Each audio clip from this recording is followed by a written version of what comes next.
What's up, y'all? We are 1 week away from Christmas, as you can see. And everyone has a Christmas wish. I do. I'm sure you do. Even MLB teams. So I'm sure a lot of people's, at least baseball fans, Christmas wish is the lockout ends. But we're not going to focus on that today. So here's one Christmas wish for every MLB team. So I got all 30 teams.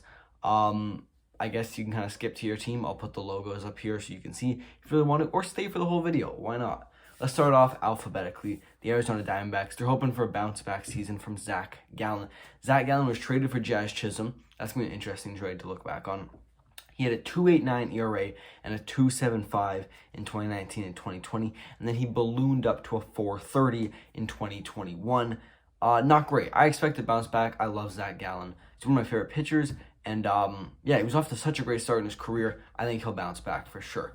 The Atlanta Braves. The Atlanta Braves are hoping that Braves GM Alex Anthopoulos makes the right moves. He's got a lot of big decisions. Freddie Freeman's a free agent. Jorge Soler is a free agent. Eddie Rosario is a free agent. Jock Peterson's a free agent. Freddie seems like a lock to return to Atlanta. Then all of a sudden we're hearing all these rumors about him going to the Dodgers. Maybe he's going to the Blue Jays. Maybe he's going to the Yankees even. And then for the outfield, Ronald Acuna Jr. is going to return. They already re-signed Duvall. Who's going to join him? Is it Soler, Peterson, or Rosario? I do want to mention this video that I'm kind of doing on is based off an article I just wrote. Check it out. I'll leave a link in the description. Baltimore Orioles, they're going to hope Adley Rutschman wins Rookie of the Year. The Kansas City Royals have a similar wish. The number one prospect in baseball should start in the majors this year after many years of hype. I remember when he was playing at Oklahoma State, he got intentionally walked with the bases loaded. He got the Barry Bonds treatment. He's a switch-hitting catcher, generational talent. Him and Cedric Mullins, Ryan Mountcastle, Austin Hayes. Baltimore might not be boring to watch this year, to say the least. The Boston Red Sox, their wish is for people to realize how good Kike Hernandez is.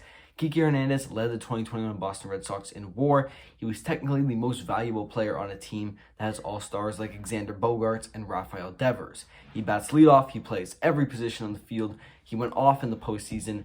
He's truly a very valuable player, and people need to put some respect on his name. Chicago, the White Sox, not the Cubs. They won a full season out of Luis Robert. Robert came up in 2020, shortened season, and then last year he had injuries. He'd give Robert a full season. He's going to join the likes of Acuna, Soto, Tatis, Vladdy, those guys.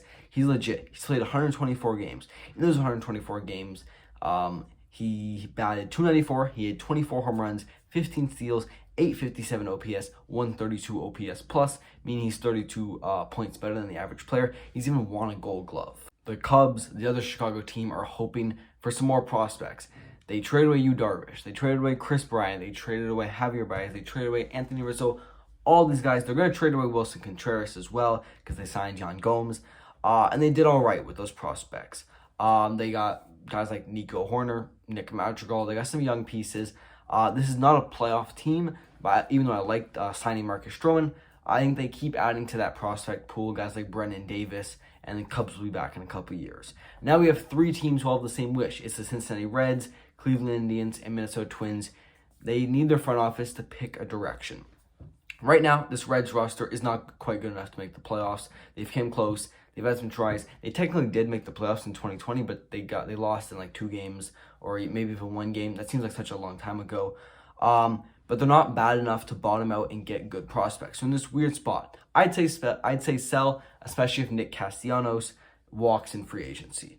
The Guardians, or I'm not sure if I called them the Indians at the start. The Guardians have 2 elite players, Shane Bieber, Jose Ramirez. That's about it. Their team, the rest of the roster is not good. They should sell. The Twins were one of the best teams in the league in 2019 and 2020. In 2019, they set the record for most home runs in a season. After that, 2021, which is a god-awful year, they got off to a terrible start. They sold Nelson Cruz. They sold Jose Barrios at the deadline. They got some they got some old players such as Josh Donaldson, Kenta Maeda, Taylor Rogers. Sell them off, revamp, get Minnesota back with some more young prospects. Colorado Rockies, it's kind of harsh. I think they should move cities.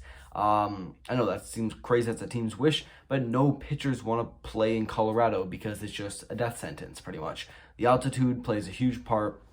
Hitters love going to Colorado. They never have a problem with offense, but if you look at the 2 best pitchers in the Rockies franchise history, it's Ubaldo Jimenez and it's German Marquez. Both those guys have ERAs over 4s. Those guys should not be the best hitters in your franchise history, especially when you have all-time greats like Larry Walker, Todd Helton, Nolan Arenado. Like, these are elite offensive guys. They just have no pitchers in their history. So it would mean they become a new team, but they might, if you're a fan, you might have to do that out of better luck, because I don't think the Rockies have ever done much in the playoffs. The Detroit Tigers, Carlos Correa instead of Javier Baez. They were in the running for both. They got Baez. They probably would have preferred Carlos Correa. The Tigers looked to be the number one team in the bidding for Correa. He denied their 12-year deal. Baez is great. I have another article that I'll link down below saying about why Javier Baez is still an elite player, and he gets a lot of hate for no reason. But Baez really would have, not Baez, Correa really would have brought a culture shock, a change, and a sign that they're actually really going to be good in 2 or 3 years. I could see them signing Baez, and then not much happens after that. Houston Astros, they need to stop seeing NLS teams in the World Series. They saw the Nationals, they saw the Braves, they lost both times. But to be honest, this is kind of just a filler answer. The Astros are fine right now. They lost Springer, they might lose Carlos Correa. They're rebuilding that with young guys like Kyle Tucker, Framber Valdez, Yordan Alvarez. All 3 of those players are insane. Was there anything else? Yeah, I'm sure they wish people would forget about the cheating scandal. But to be honest, the Astros, I think a lot of people are envious of where they're at, because their organization seems to keep finding these young studs. Kansas City Royals, their wish, I kind of foreshadowed it earlier, is that Bobby Witt Jr. wins Rookie of the Year. Witt is a 5-tool player. He can play some short. He can play some second base. He was the 2nd overall pick in the Rutschman draft, I believe. Him and Rutschman will have a great Rookie of the Year race. Looking forward to that. And then the Los Angeles Angels and Philadelphia Phillies have another similar wish, and it's Mike Trout and Bryce Harper getting into the playoffs. Trout has only played in 3 playoff games. That's crazy. Harper's only played in 19. He hasn't played in the playoffs with the Phillies. He hasn't played in 4 years in the playoffs, and he never had any success with them. So Trout is one of the greatest MLB players of all time. Harper's a future Hall of Famer. The Angels never support Trout with any pitching. 2022 looks to be a little different. They signed Noah Syndergaard. They re-signed Raisel Iglesias. Jared Walsh broke out last year. You got Shohei Ohtani. Anthony Rendon will be coming back. I really hope the Angels make the playoffs. The AL West is a little stacked. And then for the Phillies, I don't understand it. Bryce Harper literally won MVP. Zach Wheeler almost won Cy Young. JT Realmuto, Gene Segura, Rhys Hoskins, Aaron Nola, all had great seasons. Ranger Suarez broke out, and they missed the playoffs by almost 7 games.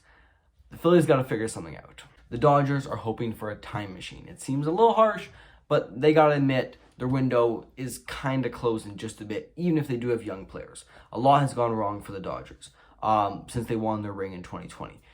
They lost to the Braves, a team that they were probably more skilled than, and you had to deal with Clayton Kershaw and Kenley Jansen are getting older, and they're free agents.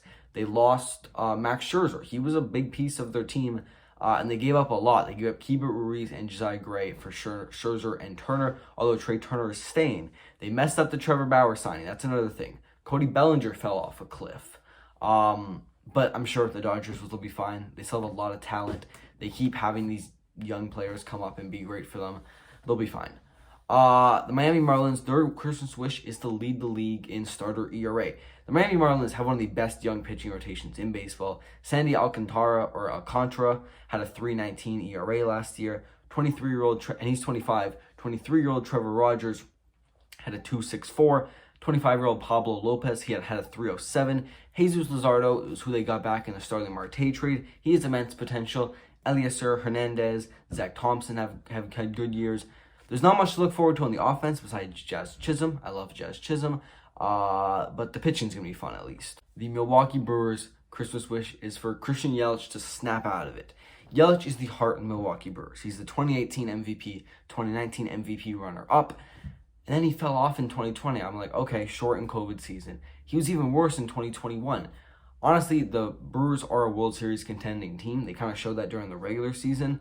They have amazing pitching. Burns, Woodruff, Freddie Peralta are just all-star Cy Young talents.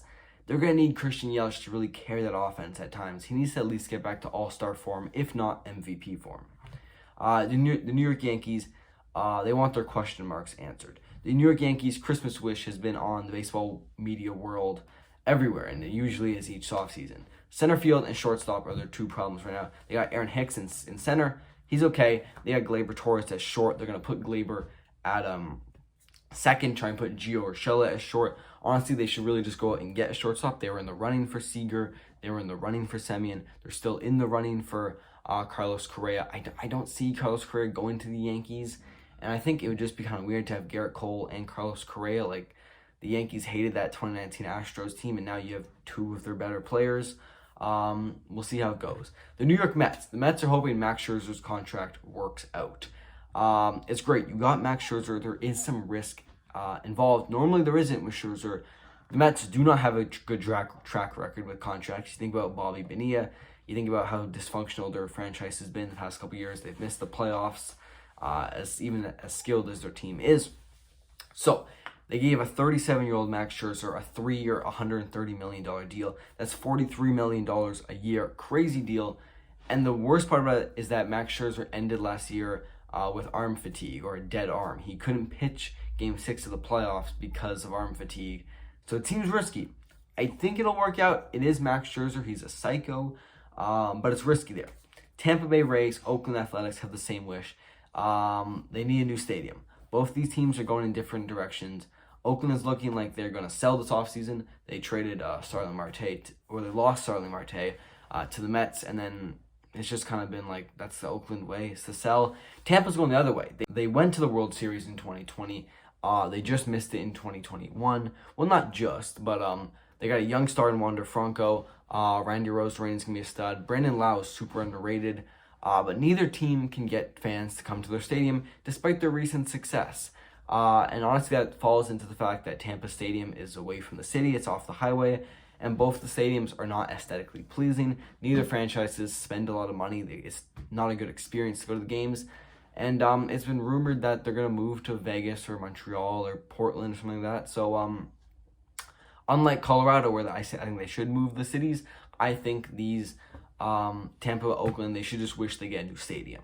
Pittsburgh, they want to hurry up and get the future here already. The Pirates have 5 prospects on the top 100. They got the first overall pick. Last year, they selected catcher Henry Davis. He seems like he's a solid pick. Maybe not first overall potential, but he'll be really good.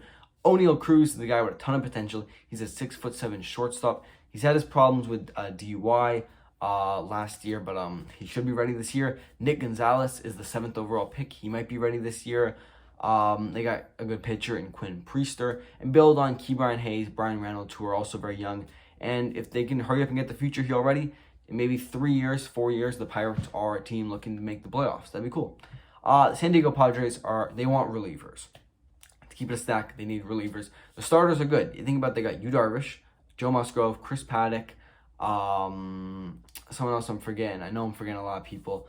So they have the starters when they're healthy. They have the offense when they're healthy. They need relievers. Right now, they have Emilio Pagan, Drew Pomeranz, Dinelson Lamet, Craig Stammen. Those are just like average arms to maybe a little bit above average, depending on which Dinelson Lamet you get. If you look at the Braves, who won the championship last year, they used guys like Tyler Matzik, AJ Minter, Luke Jackson, Will Smith.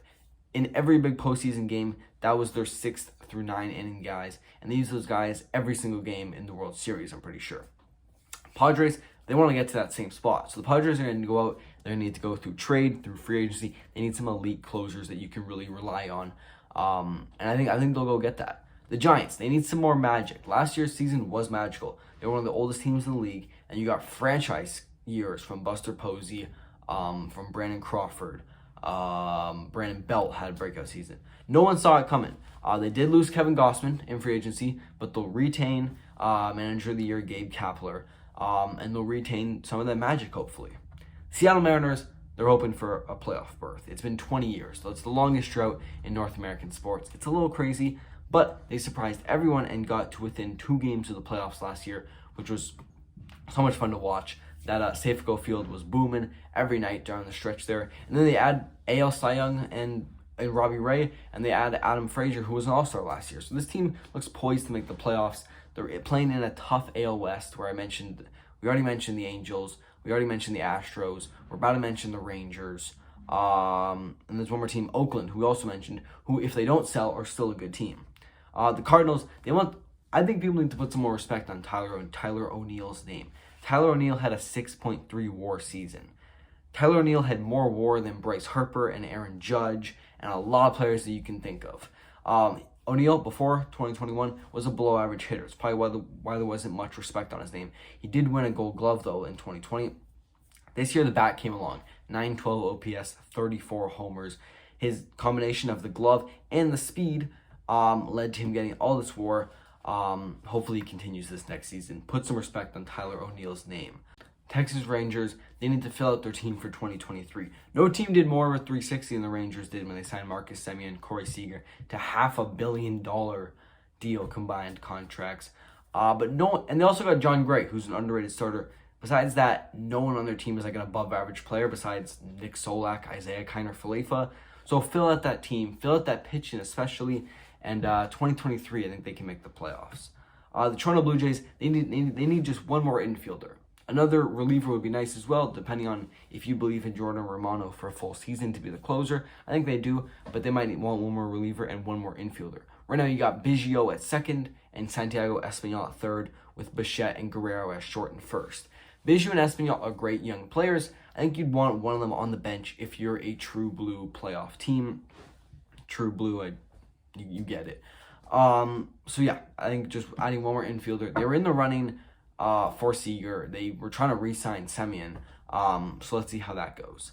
And then the Nationals, the last team, they need some more MLB-ready prospects, similar to like the package they got back for Scherzer and Turner. They don't have any more Scherzer and Turner talent on the team because they're not trading away Juan Soto, but you know what I mean. The Nats won the 2019 World Series. They missed the playoffs in 2020. Juan Soto missed half that season with like a false positive. It was weird. 2020 was a weird season. Weird year. Seems like we're kind of going back to 2020 right now. Unfortunately, hopefully, if I watch this video in a couple months, I'm not right about that. But yeah, so you got Juan Soto, generational talent.